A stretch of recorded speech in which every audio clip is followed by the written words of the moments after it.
Really? Well, Yes. let's see. Let's see if it gets better now. I can see both of you. So with that there's this process that I think that we're all having to go through, that to restart where I was at, that emotions are going to be riding us for a while. And it's just one of those moments where, like us starting this new format out, that the new format might be new, but yet life is going to be different. And so we just kind of have to roll with what it is and then move through with it. It's kind of like getting a new phone, new thing, and those emotions that we didn't get rid of in 2020, I feel like are going to carry us through and carry us over where really we thought we were done. Well, 2021 is going to be one of those rides that, it's going to kick us in the hindy end if we don't really say what our emotions are. How can I process through this? How can I navigate through this and manage where we're at? Yeah, no, I understand. It's a challenging time, Regan, and this last week, if you follow the news like I Oh did, yeah. it's been crazy. I wanted to ask you because I said earlier in the earlier version that I did that not only is this life between lives about our lives after our physical lives are over and what happens on the other side, but I also want to expand it a little bit into life between lives, as in the life between us humans and each other. How can we make it better? Right now, we have a tremendous amount of hate, division, and fear in the country, and the country is really evenly divided. I'd ask for both of your input on this one. How do we make it better for all of us? And how do we get back together to where we are all one again? Any ideas, Regan?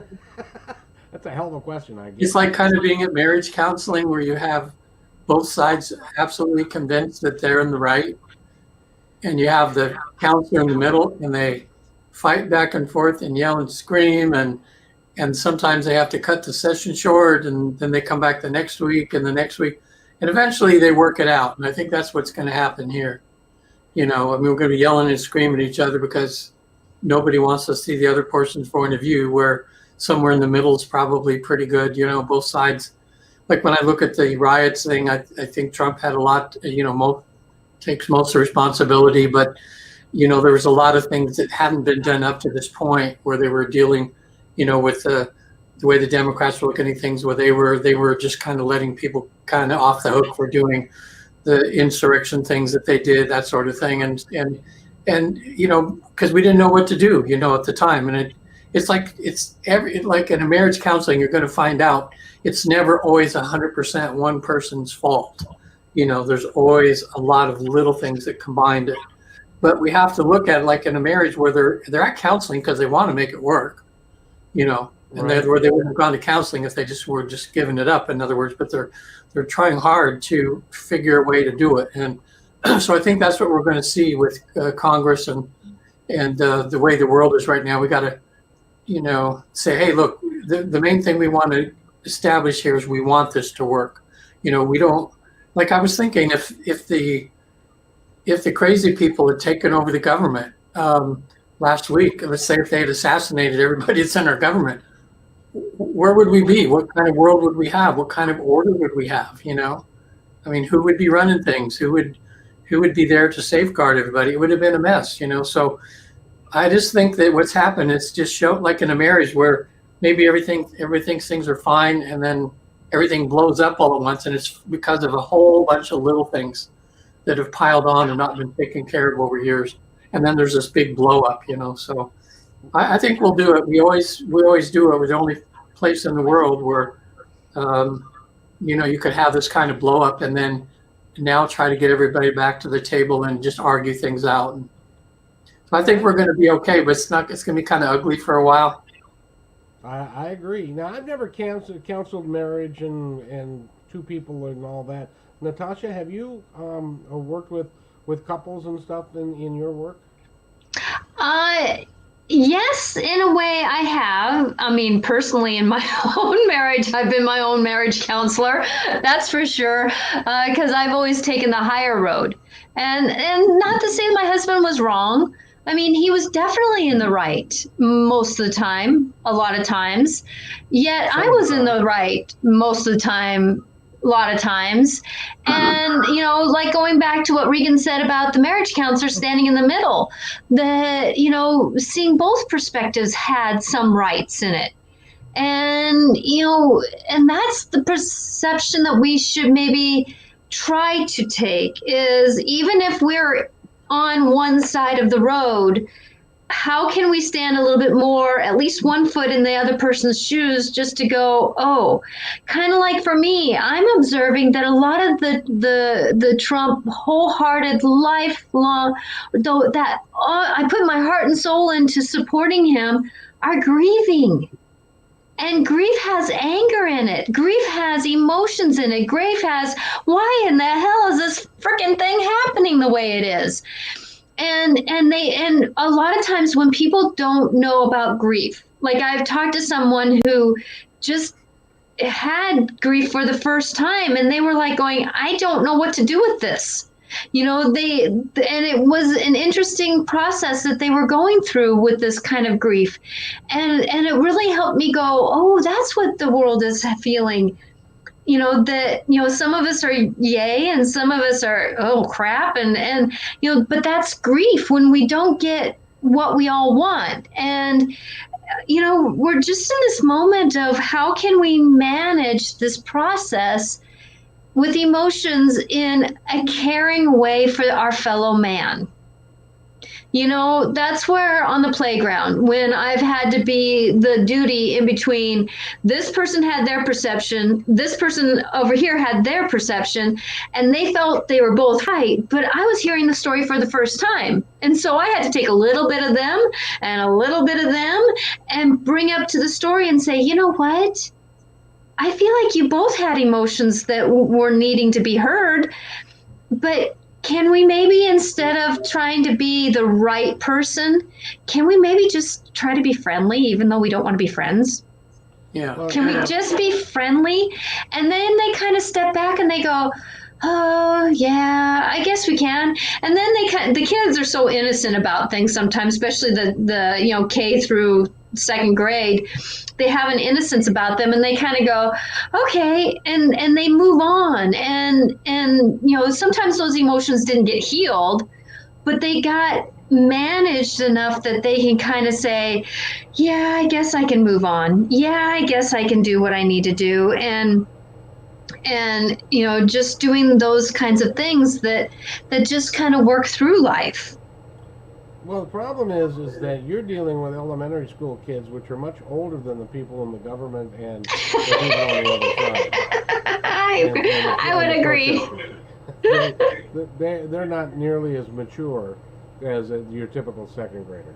But it's hard to for all of us, because it's like I saw something on Wednesday that I'd never seen before and hope to never see again. Mm-hmm. Yeah. Were you watching it live as it was happening? Me too.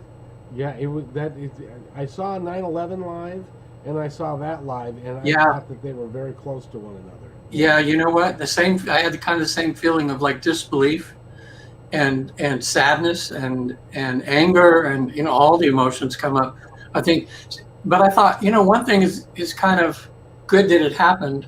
If this had happened 20 years ago, without all the people having their cell phones with pictures and everything, we would have kind of seen a few pictures or something on camera and heard everything happen. But this is like we were there. It's like we were experiencing that, right? Like inside the Capitol, experiencing what the people were experiencing. So it made it really real.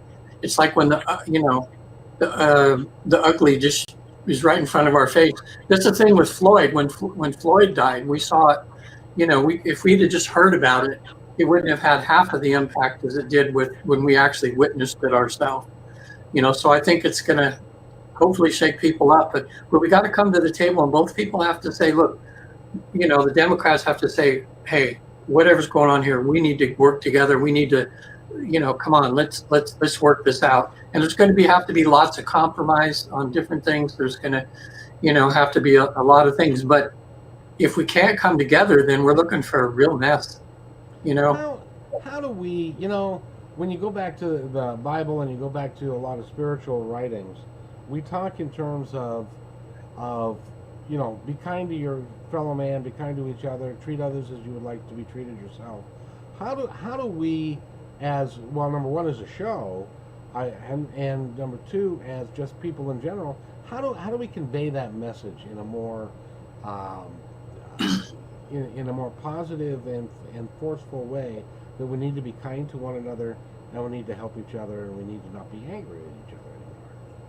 Yeah, that's the lifelong question. I guess we'd have a wonderful planet if we were all kind, like we were talking about. And, if you started from the smallest connection of either, well, marriage is probably the connection most people can relate to, is where you're going into partnership with someone that doesn't look at the world the same way you do. And in a marriage, there's always that getting to know each other. And because you have love as the basis, you work on accepting and integrating maybe some of the other person into yourself and vice versa. And then you get along pretty good. But even marriages can't be happy if it's all one-sided. If it has to be, you have to believe my way, or, I don't want you in the relationship. And most of the time, God puts you in relationships where it's like Republican, Democrat. You got two different viewpoints. Like one's a Macintosh and one's a PC. Yeah. And they both operate okay, but they do things differently, and they look at things differently, and they process everything differently. So we have to say, okay, even though Mac, I see you taking shortcuts and you get there quicker than I do. But that's what the Macintosh, their software is a little bit smarter, I think, in a lot of ways. But I have a PC, so yeah, I'm a PC guy myself. But yeah. You see, I'm the type that always picks the wrong one. Remember when videotapes were big, and there were two formats. It was Beta and VHS. Yeah. Of course, I bought the Beta. The Beta. Yeah. And so that did. So I always pick the wrong one, but it's hard.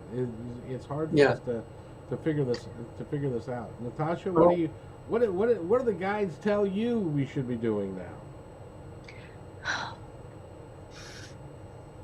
Well, okay, so I'm going to go with Archangel Michael. And, he's saying that we all struggle through this process. Anybody on any planet, he's saying, struggle through this process of, I'm right, you're wrong, this is my way. And he says, he says, Natasha, you came up with a great observation that if you take the United States, it doesn't matter what country you're in, you can take a map of the United States. How many different ways is there to get from the West Coast to the East Coast, or the East Coast to the West Coast, or from the North to the South? There's going to be different ways, and we all need to kind of just take that perspective if we can. And I'm going to tell you, though, that we weren't all taught to do that. We weren't all taught to think of the fellow man. Many of us grew up in households where anger was the emotion of the first response. Why are you thinking that? Why are you doing that? And it's hard to go into another perspective once that's kind of ingrained. But I'm going to ask that's part of the shakeup that 2021 was supposed to really teach us, is what truth are we following? What truth is really that thing that we are putting first in our minds? Is it the truth of our parents and our grandparents and our friends and our elders and our churches that don't really sing true to us anymore? And I think that's where a lot of these truths that we're hearing, let's say Wednesday, for an example, we had a lot of different perspectives on that. We had the media saying one thing. We had people climbing the walls saying another thing. We had people in our homes saying, holy crap, what's going on? Is our world going through something. But there were so many truths out there because we're not really going deep and really finding our own. You know, we in this last year, I've heard so many people grabbing on to truths because they were losing their own. So they were just trying to reach out for somebody else's truth without really sitting in and going, does this make my stomach feel good? Does this make my heart sing? Does this make my mind at ease? Does this make my whole body just kind of go, oh, that feels good, or ugh, that doesn't feel good? You know, sometimes when we hear somebody say something, there is that time for our bodies and our energies to kind of say, there's a little bit of truth to that. But you know, even when I get that, I still question, is this fully my truth? Or is this triggering a truth in me so that I can check into more truth inside myself? Yeah, but Regan, how do you, if there are multiple truths out there, because people are creating their own truth, and it may be without justification or without any truth to it, how do we find truth?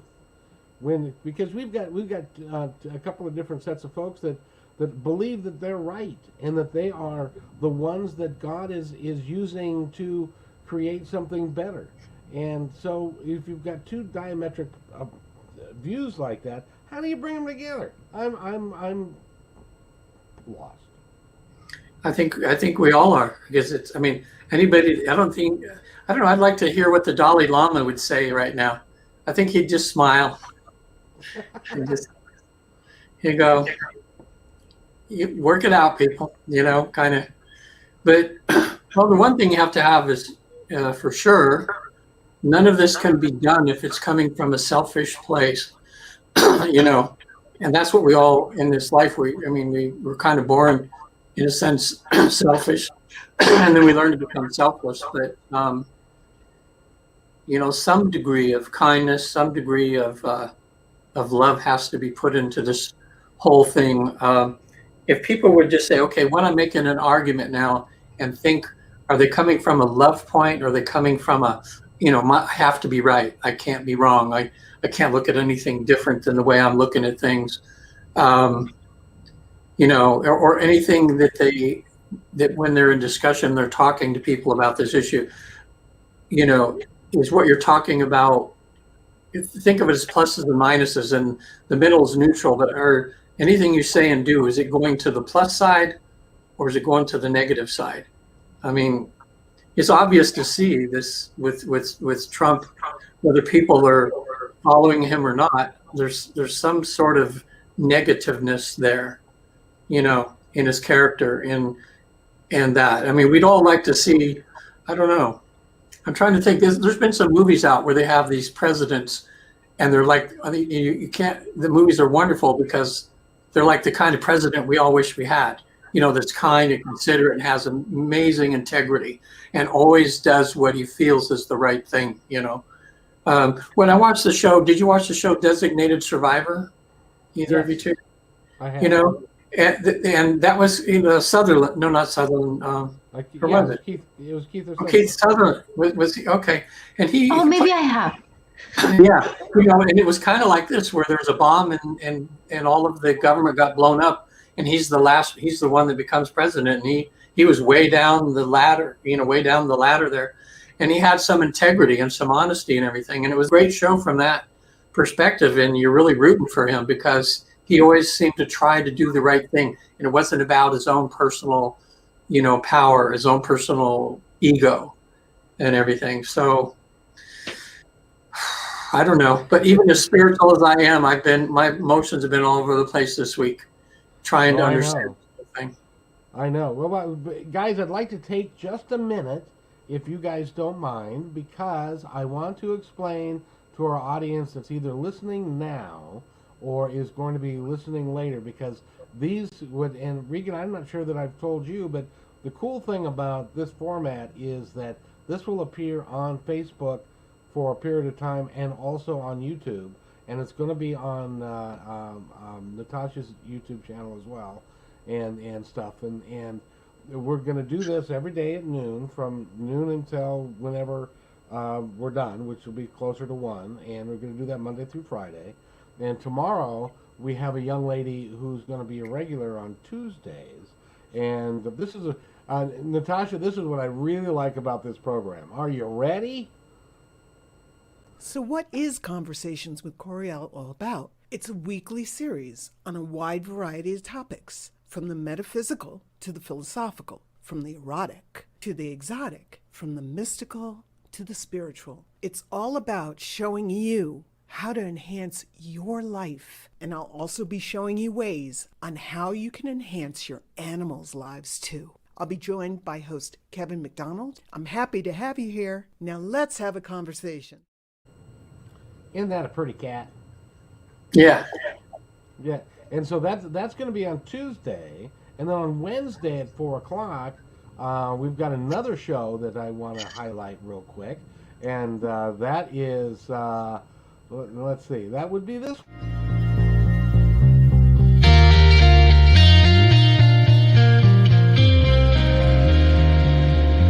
Life can be so challenging. Where can you go to get divine clarification, help, and advice? Well, may I introduce Natasha Venter, medium, coach, and direct connection to your guides and angels. Through her podcast, Life Clarifications, Natasha will help you navigate through and create your life's destiny. My name is Kevin McDonald, co-host of this podcast, and I've seen her work and know that through her incredible talent, you can be changed forever. So let's start another episode of Life Clarifications with Natasha.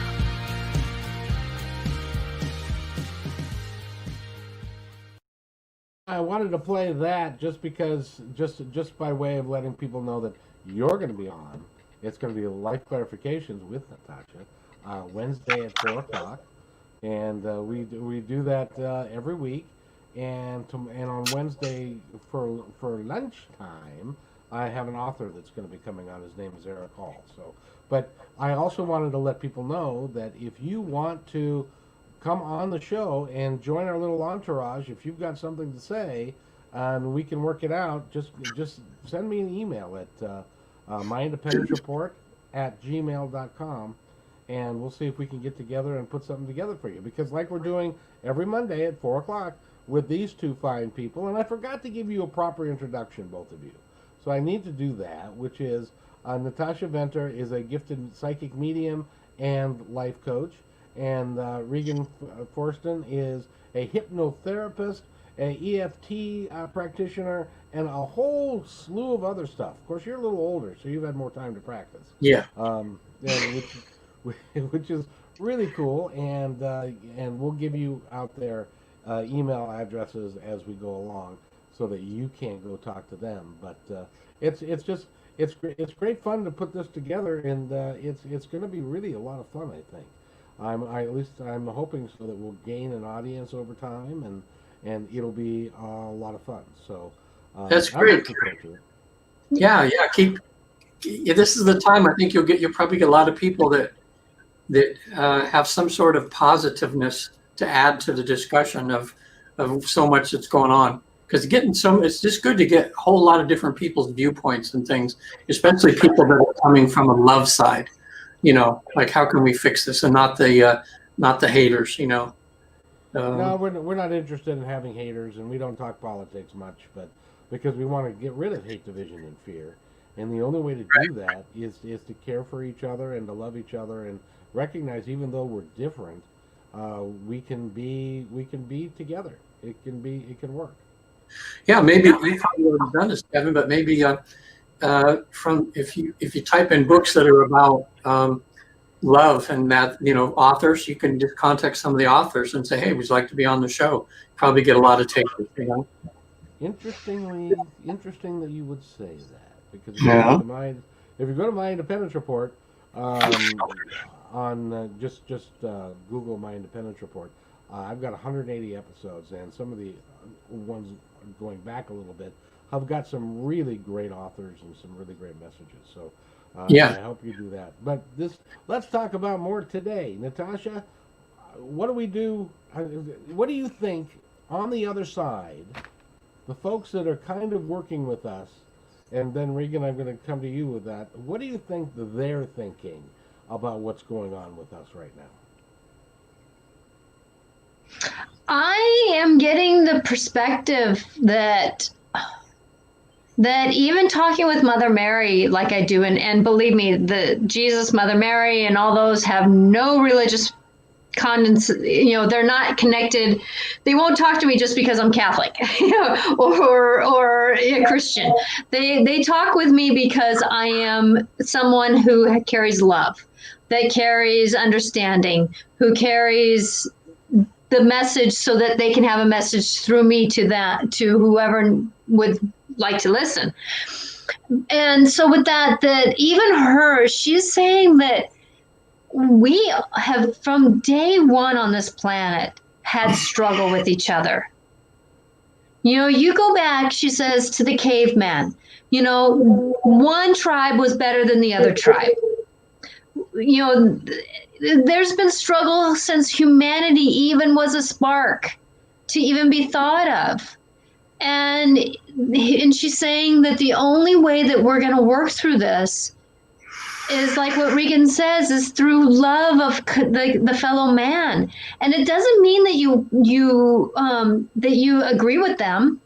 It doesn't mean that you have to understand them. It doesn't mean that you even have to go forth and follow them. It's just that you stand there and you go, okay, different perspective. And practice makes better. That's the thing that with life is practice makes better. People always want to know, it's like getting a new phone. They want to know how to work it right away. Well, you can't. You have to go through the process of learning it and navigating it. And even then, we don't even learn everything about it. Because that's called life, that we're not going to learn everything about ourselves and what to do in certain circumstances. And there's been times where I just don't have a concept. We had rioting in Seattle here, and as many cities did, and I observed that a lot of past lives were rising up. I saw a lot of hurt from past days in these bodies were coming up. But to help my own concept was I just asked for healing on this. I asked for the greater good to send love and healing on this, for the greater good to come out of it. Let peace, a form of peace, be with all, so there could be a form of peace as they walk down the street. And when we can do even that concept, I'm just asking for healing on this. It's amazing how it goes from the judgmental moment to the step back and just, okay. And I even do that when I'm arguing with my husband, when we're kind of having one of those days, and we all have those days. It's called being human, that even when I'm having that day or he's having that day, I just say, can I have some healing, please? Can I have some healing on that with us, please? Just so that when I can go and talk with someone again or talk with him again, that I come from a different mindset. Instead of the judgmental and mind empowerment, I come with my whole body. I come from my whole knowing. And Mother says that if you watch an elder, a true elder of the First Nation or our ancestors, they sit. You watch an older person in a room, and they literally sit and they watch the young people do their bantering back and forth until someone comes down and says, Grandma, what do you think? That's usually when they speak. And if we can kind of go to that elder role of sitting back first, that's what I did when I went down to New Mexico. I was around some young ones, and they were making some choices that I wish that they wouldn't have, but I ended up being quiet because it wasn't my job to fix someone else's life unless they came to me and said, can you support me in something I'm struggling with? And if we can kind of take that more elderly role, many of us, and that's the problem, is a lot of us, our inner child is screaming out right now. instead of our elderness. And if we can kind of ask our elderness to speak for us a little bit more, I think that we would kind of go, I'm asking for healing on this. I don't understand it. I don't know why it's happening. I'm just asking for healing on this. Regan, what do you think? Well, okay, I'm looking at this from try to get the higher viewpoint here of what we found out in the research. Like I say, I work for the Newton Institute, and we help people achieve a deep state of I guess you'd say hypnosis or trance or relaxation. And we found with the research we've been doing for 40 years now, there's a way that most people are successful in accessing their higher self, actually visiting heaven and coming back. And we have 50,000 cases now. Dolores Cannon's school of way of doing it through the quantum healing hypnosis technique has another 50 or 60,000. So there's like 100,000 people that have been to heaven and back, and kind of, all religions, all colors, all everything, a good selection of society. And basically what we found out is all of the spiritual leaders from the past, you're talking about Jesus, Mary, they don't have a particular religion they want you to follow. They just want you to follow the religion, so to speak, of love and kindness.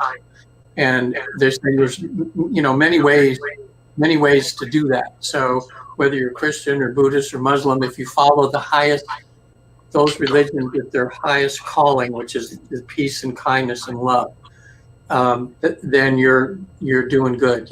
So it's a really, these people have been on the other side and come back. They all say we're all one on the other side. We're all about help and love and kindness.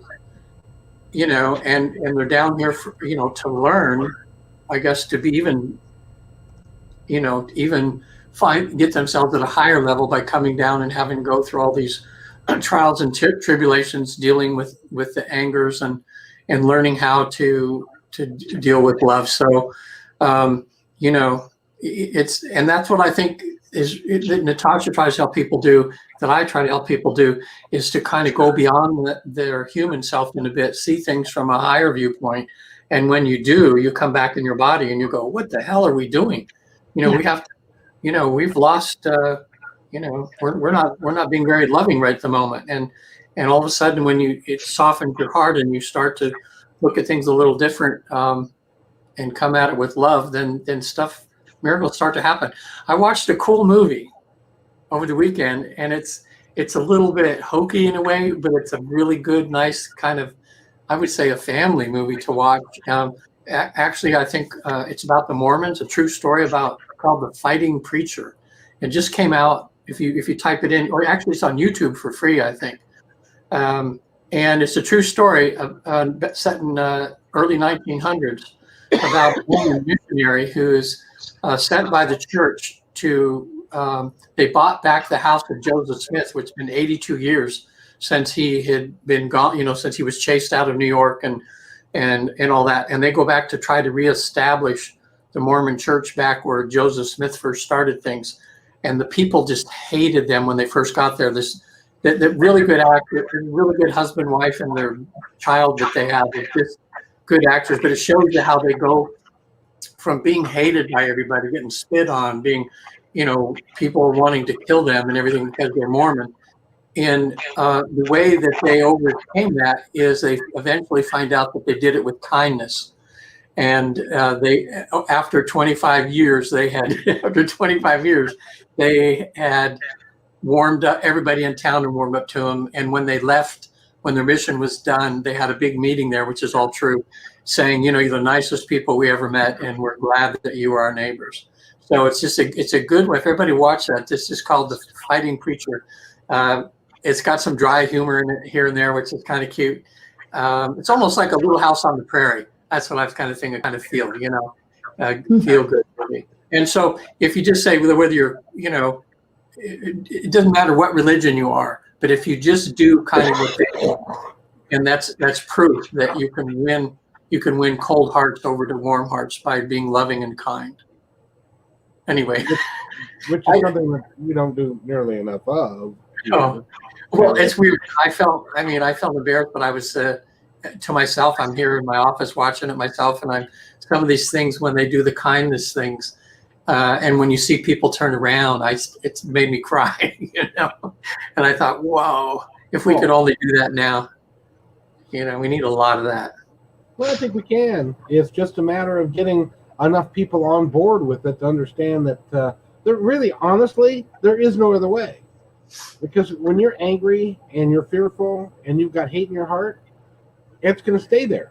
You can't until you decide, make a conscious decision to get rid of it. But it's not going to fix everything, because if you get everybody else to hate and be fearful, all we're going to have is hate and fear and division, and nobody's going to get anywhere.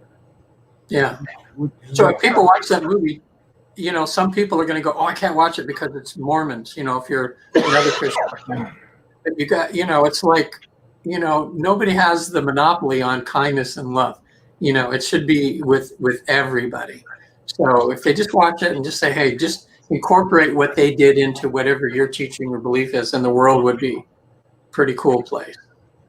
Yeah, can you imagine what this world would be like if we took labels off? Oh, wow. Yeah. You know, if we just took the simple labels off, that, like you said, that, I have an understanding that there's so many different labels of religion because we all speak different languages. But if we took off the labels and just went to the church that felt right, or to the right synagogue, the synagogue that felt right, or whatever we wanted to do, we took the label off. It's amazing where we could really be, but that's that whole awakening that we are, that's being put in front of us, is that, going through the cheese grater, going through whatever we need to do to kind of say, wait a minute, what perspective do I truly have here? The big question is, whose perspective do I really have here? Is it my father's perspective? Is it my mother's perspective? Is it my grandfather's perspective? Is it my best friend's perspective? Is it my minister's perspective? Whoever that label is, it is about saying, I can choose to be kind. I don't have to be liking it, but I can be kind. And I know this next March will be our 30th anniversary and our wedding. Congratulations. And 30 years and 21 of them was with an alcoholic. And he was not a nice alcoholic. He was quite depressed and quite angry most of the time. And because usually depression comes out in anger a lot of times. But I can say, though, that kindness does work. Kindness does work, because there's times where he looks at me and he has an opinion, and is his body language. He goes, this is what I'm feeling about it, and then he, it's like he takes that breath away. Instead of being pushy about it, he just takes that breath, and then he discusses why he's feeling that way. And just because it's like, it's kind of hard to fight with kindness in a way. It really is. And it's not that I'm, trying to be on the high horse here, because I'm perfectly imperfect about this whole scenario. But at the same time, though, I even try to have kindness for myself through the learning process of life, because that's where it needs to start, is with me, is that, oh, crap, I could have been a little bit nicer during that moment, couldn't I? Okay, so I'll start now. And I come back in the room and go, I'm sorry, babe, let's discuss this. Or, I'm just moody right now. Can you give me a moment? And I just kind of try to start from zero wherever I can sometimes. Yeah. I have moody? What? Natasha's ever moody? I find that hard to believe. She's such a kind soul.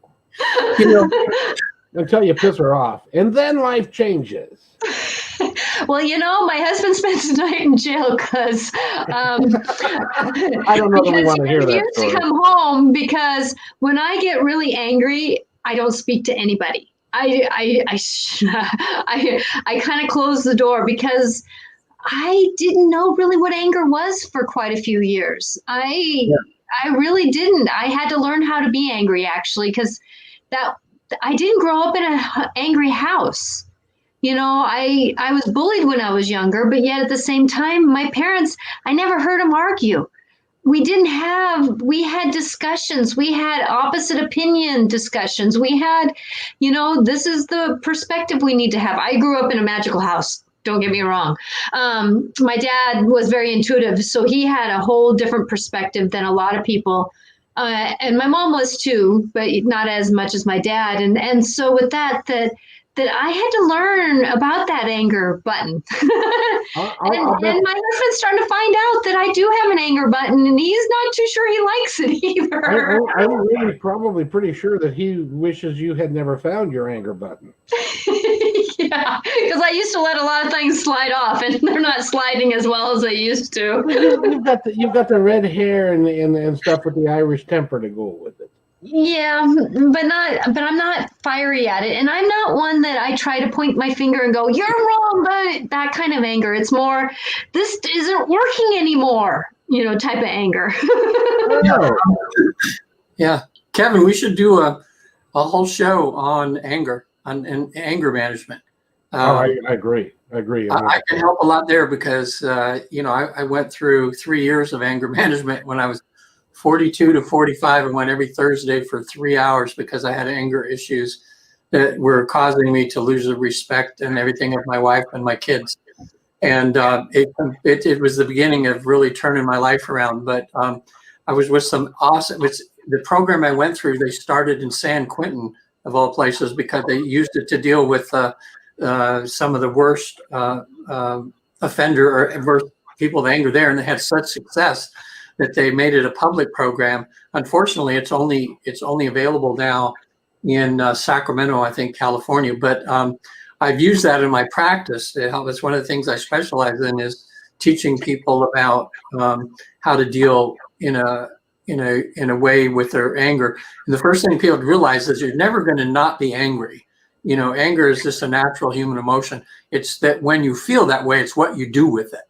That causes you problems and that. But there's people that are just evil and you can't do much about them. But most of the people who have anger issues are good people just behaving badly, because they don't know how to deal with the feelings that they have. So this would be good especially if we get an audience, have people call in and say, okay, how do they deal in a positive way? How have they found positive ways of dealing with their anger to get through, So if you see the list of things that have to do with, it blew me away when I was at the class the first night, and they had about 8 pages of things that have to do with, anger issues. One simple thing is you're in a marriage and one of them controls the checkbook, or one of them hogs the keys. So there's one car and they hog the keys. That's like putting yourself up to be abusive to the other person because you're saying I'm more important than you, or not letting someone finish their a sentence or conversation, like butting in on their conversation. It's like saying, hey, I have something more important than you. And all these things there's these little abusive things we do people never think about so much. But when you look at that list, most of us are guilty of at least some of them, and just making people aware of those things would be good. I think that would be a great discussion for next week. Yeah, we all did, right? Because so many people are angry right now. How do you deal with this? Some people are dealing with it by, making a bomb and going to the Capitol and wanting to kill somebody. That's what they're doing with it, and that's not the healthy way to do it. But how? I don't know. I don't have all the answers, but I do have some of them that I know that turned my life around. That made me, now that when I have anger issues, I think in the last 25 years, I've kind of lost it twice in 25 years where it built up in me so much that I ended up having to apologize for what I did.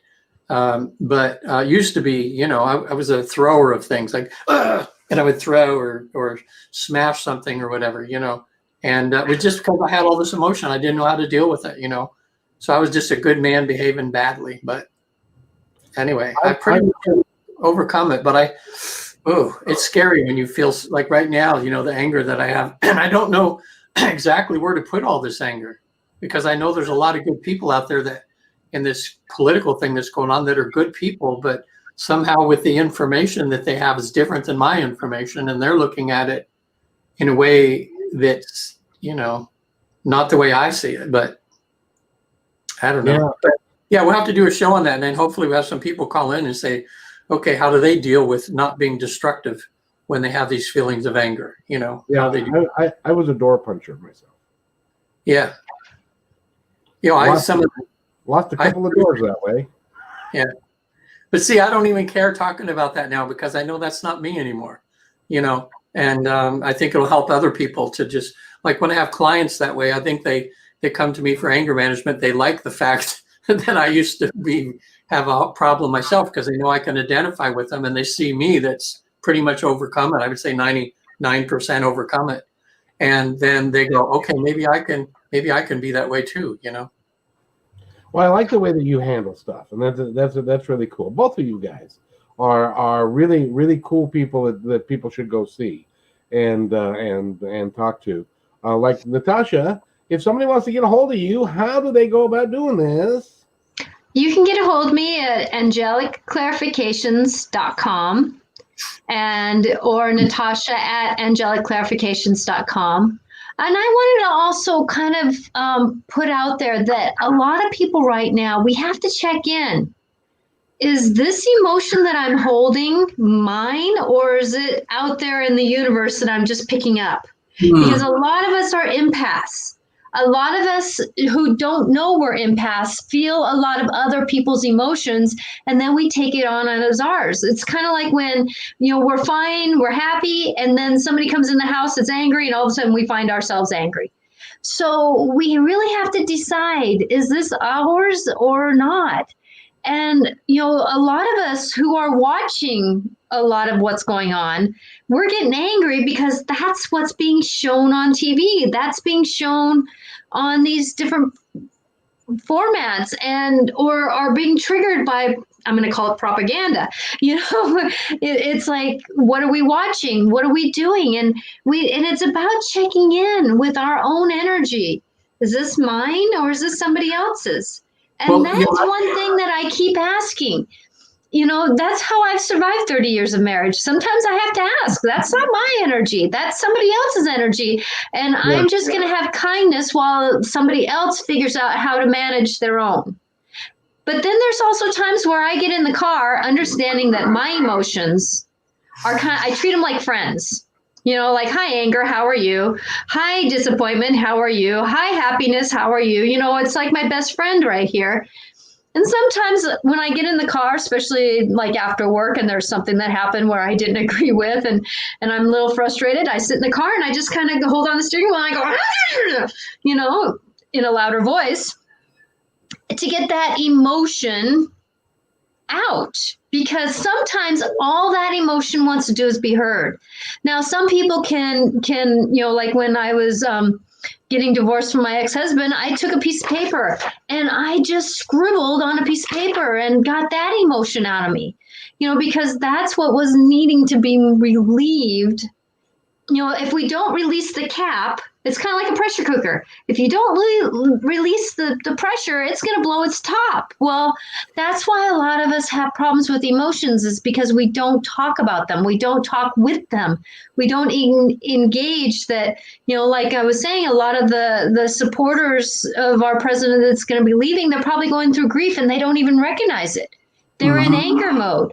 But they're sad that their dream did not come through, which is part of grief. And when we're navigating through a lot of this grief, and it blankets our world, because COVID is actually blanketing our world, and that's grief, that we're going to pick it up on ourselves. And we got to say to our friend, I'll release you in a safe way. Scream into a pillow, write on a piece of paper, nasty things. You can always burn it and throw it away.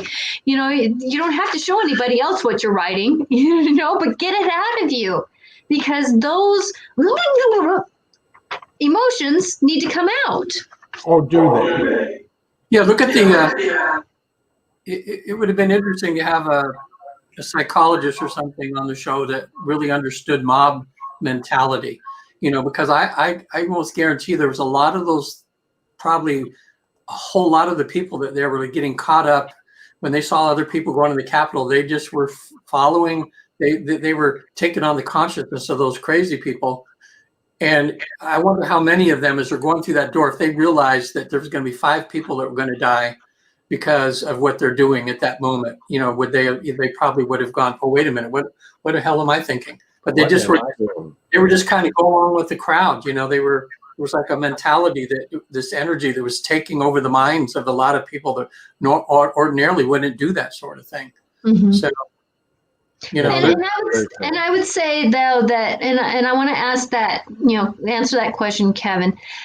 I have an understanding that emotions do need to be released at a proper time so they don't blow up at another time. And sometimes if we talk to anger along the way, let it out along the way. So when we do get angry, it's anger over the situation, not the collective of everything that's happened the week before or 2 weeks before that blows up at that moment. And so if we can just safely, understandably let those emotions out, like me, even when I was on the video here, there's tears that came out. Well, yeah, because grief was talking at that moment and it needed to come out. But I didn't break down in a big wallow because I've let it out along the way. So, that's where I think we're all kind of waking up. That's why I think we have so many young ones with anxiety and a lot of those kinds of emotions, because they're trying to wake us up to emotions that a lot of us adults kind of said to. Is that a technical term, by the way? Yeah, it is. In the country that we're saying now, if you want to let that anger out, let's do it in the way that democracy is supposed to be, and let it out. In other words, take up a cause, get people to be on your side, and do it through law changing, through that would be the loving way to do it, and not to go punch somebody. Exactly. So, well, even when we're suffering from anger, there are. I believe that there are ways that you do. It's how you express your anger that makes a difference. Whether or not you're going to punch somebody, or whether or not you can rationalize it through it, and you can decide that maybe the anger that you have doesn't belong where you're putting it. Yeah, I think which was good, and I pretty much think that our court system in this country so far, with the judges and everything, it feels to me that's been pretty good, because the judges are there to say, okay, now look, you're screaming at me this and you're screaming at me that. Let's just calm down. Let's look at the facts and let's see what really is without all the emotion involved.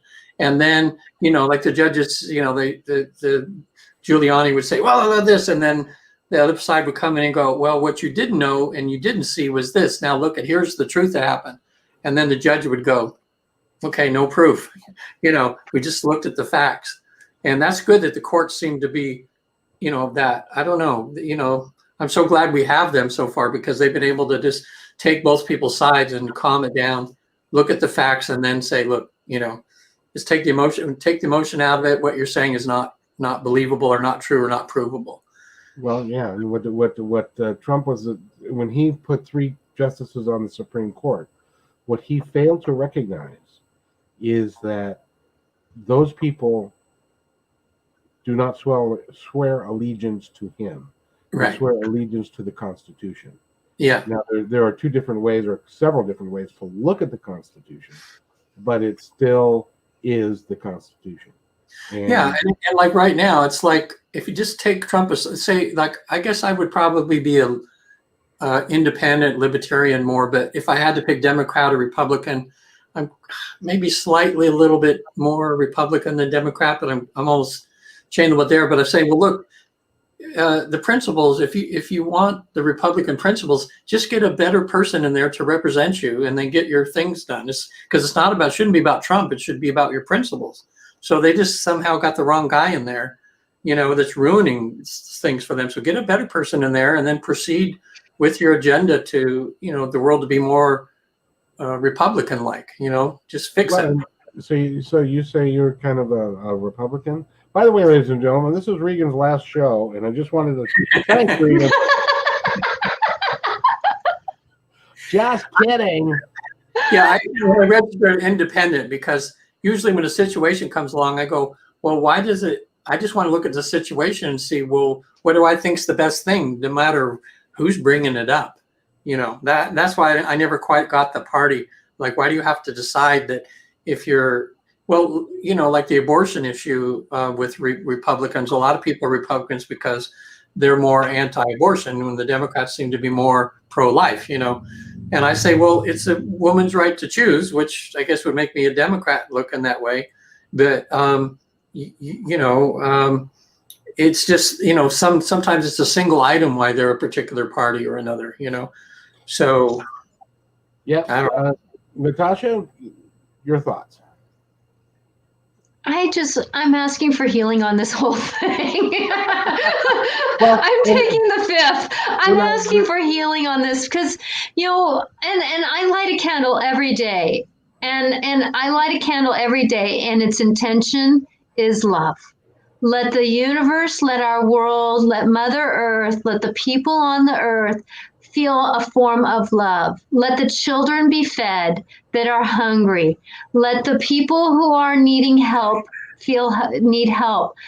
I kind of try to step out of the day-to-day ups and downs roller coasters because the bigger picture is where I kind of wish to kind of stand in my prayers, and if I can just ask for love in this whole thing, maybe I can add a little sunshine into it, through some spark that somebody might see, someday, like a rainbow when they're feeling depressed, just let somebody feel loved today.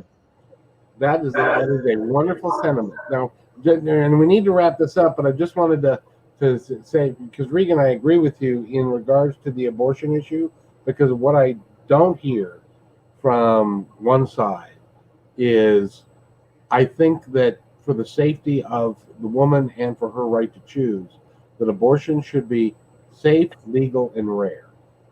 And when we talk about making it rare, we have to talk about education. And talk about education in the schools, which I don't know how Natasha is in the schools. And they're starting to work more along the lines of teaching kids age-appropriate things, because it doesn't make any sense to expect a kid to not act on their emotions and their urges without the knowledge that goes along with it, because knowledge is power. And if we were to do that age-appropriately, I think it would go a long way. Natasha, you're in education. What do you think? I kind of think that at a certain age, everything goes out the door and out the window and out the brain. And so we're in for the ride anyways.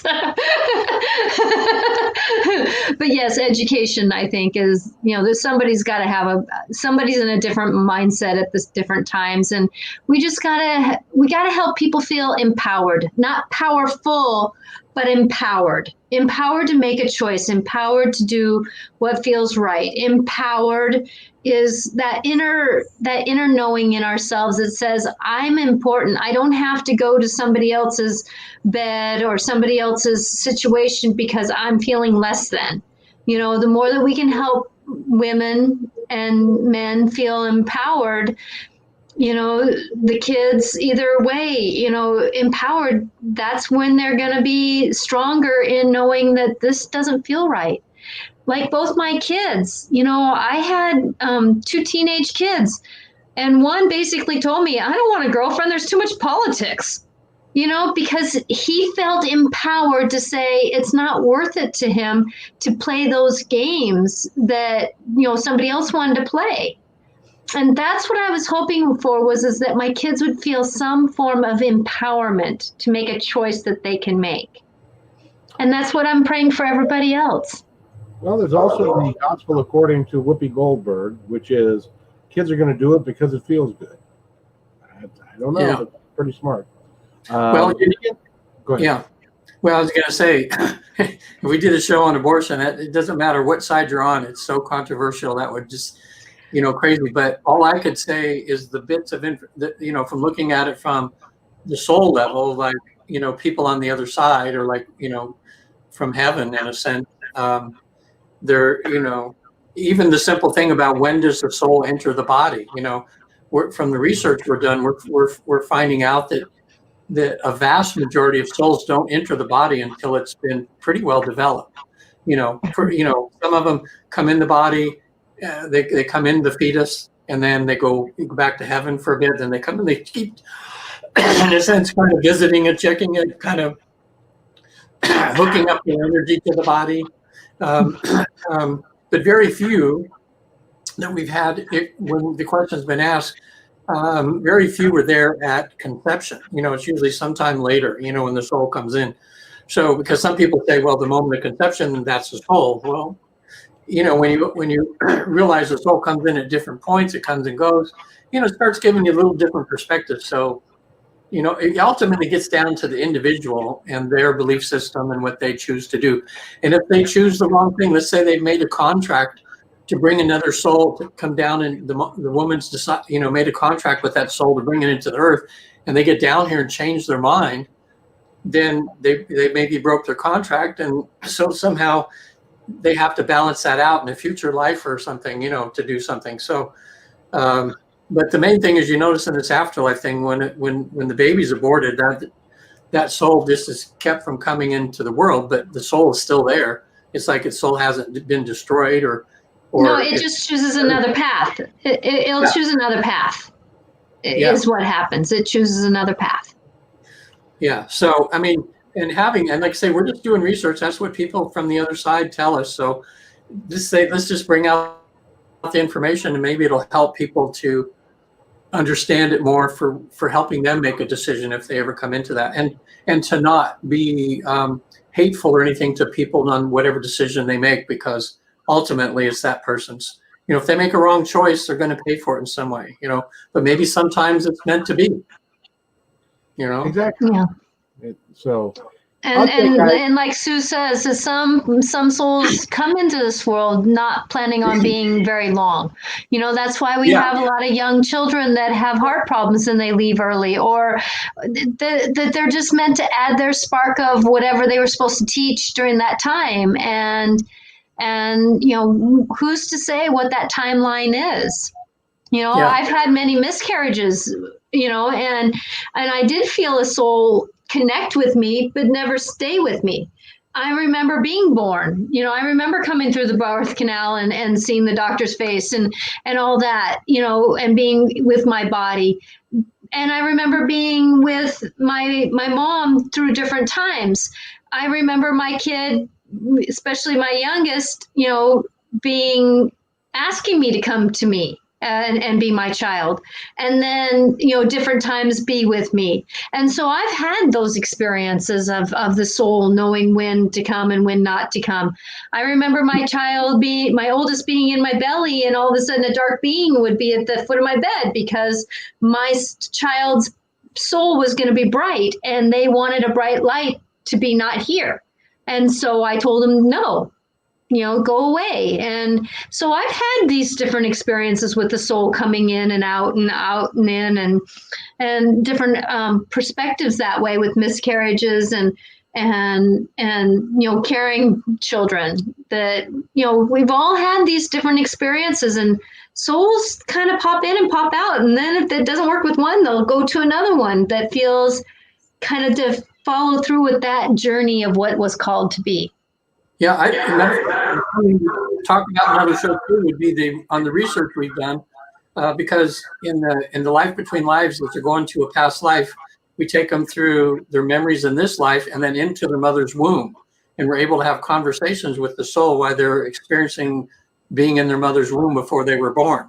And there's a lot in the research that we've done. We've gotten a lot of information about what goes on in the womb and what they're, because before that window is closed when they're born, when they're in the womb, they're still in soul consciousness, where you can have a conversation with them as soul, So, I mean, it's kind of weird, but I experienced it myself, and it was one of the coolest things that happened in that process that stayed with me. I like even saying that now. I feel the love of my mom.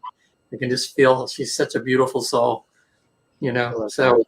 But that would be interesting, but there's so many things to talk about. So You know, Well, we got a whole year. Yep, you never know what we're going to talk about, do you? We started out with one conversation, ended up with another one. So next week, we're going to talk about anger and anger management. Okay. We'll start there and we'll see where we end up. Yeah, we always go to the tangent, but just to let people know that it's normal. There's something you can do about it if you have an issue with it, and you can regain your self-respect and the respect of your loved ones and everything if you just do some work. But it's possible. How do they get a hold of you, Regan? Okay, two ways.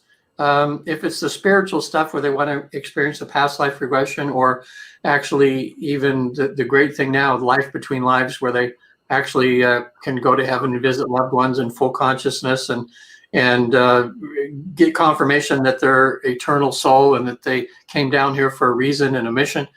That would be through visittheafterlife.com. Very simple, visittheafterlife.com. For regular therapy, it's good to go to my regular site, which is called lifecoachcentral.expert. It's not .com, it's .expert. Lifecoachcentral.expert. Both of them have the videos and everything like that. And whether it's traditional therapy or spiritual therapy, they can get a hold of me. Natasha? At angelicclarifications.com.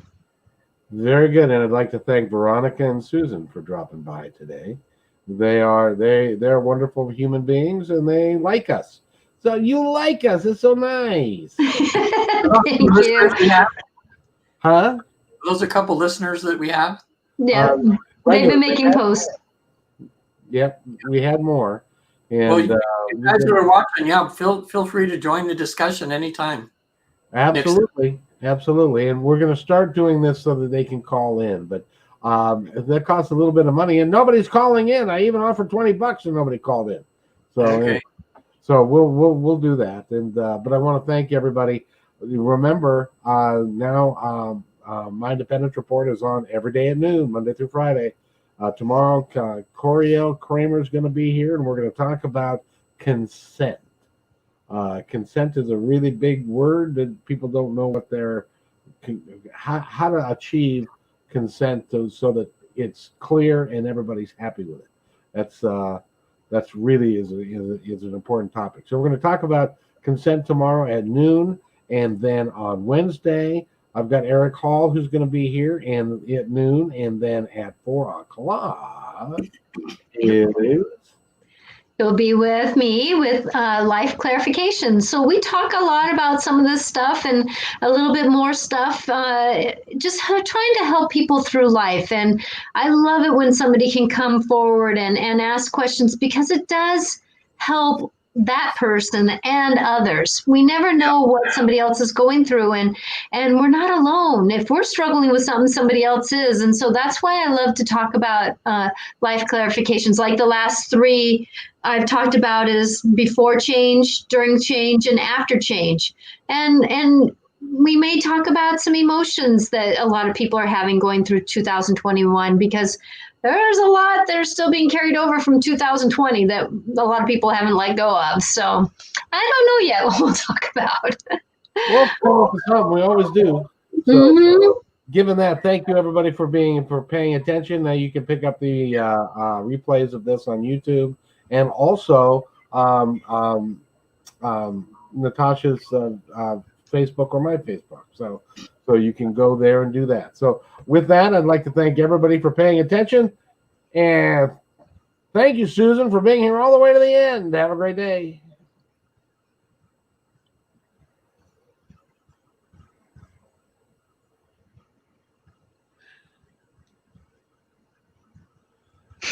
You're still live. We're just like the newscasters when they don't cut soon enough.